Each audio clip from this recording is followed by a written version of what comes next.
સુરત શહેરના park canal road પર આશરે 8 થી 9 મહિના પહેલા એક આરસીસી રોડ બનાવવામાં આવ્યો છે અને આ રોડમાં ભ્રષ્ટાચારના આક્ષેપ છે તે અહીંના સ્થાનિક લોકો દ્વારા કરવામાં આવી રહ્યા છે। તમને સીધા દ્રશ્ય બતાવીશ કે આ જે કેનાલ રોડ પર જે આરસીસી રોડ છે તે કરોડો રૂપિયાના ખર્ચે બનાવવામાં આવ્યો છે અને આ રોડ બનાવવામાં ક્યાંક ને ક્યાંક ગેરરીતિ આચરવામાં આવી હોય તેવા સીધા જ આક્ષેપ છે તે અહીંના જે સ્થાનિક લોકો દ્વારા કરવામાં આવી રહ્યા છે। કારણ કે જે રીતે આ રોડની વચ્ચે જે ફાટ પડી ગઈ છે અને બે રોડ અને જે જગ્યા છે તે વચ્ચે દેખાઈ રહી છે અને તેના કારણે અહીંના સ્થાનિક લોકો દ્વારા મહાનગરપાલિકા સામે ભ્રષ્ટાચારના આક્ષેપ છે તે સીધા કરવામાં આવી રહ્યા છે। ત્યારે આપણે અહીંના જે કેટલાક સ્થાનિક લોકો છે સીધી તેમની સાથે જ વાત કરીશું।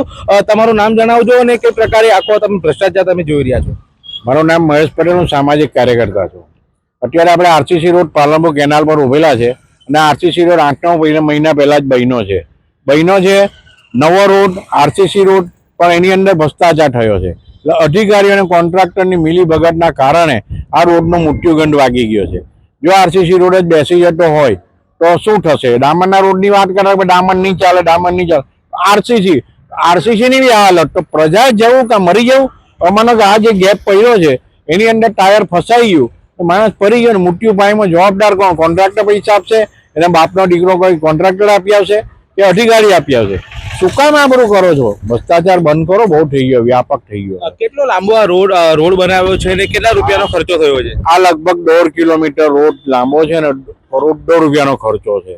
1-2 રૂપિયાનો નથી, કરોડો રૂપિયાનો ખર્ચો। કોન્ટ્રાક્ટર તો મલાઈ લઈને જતો રહ્યો, અધિકારી મલાઈ લઈને જતો રહ્યો।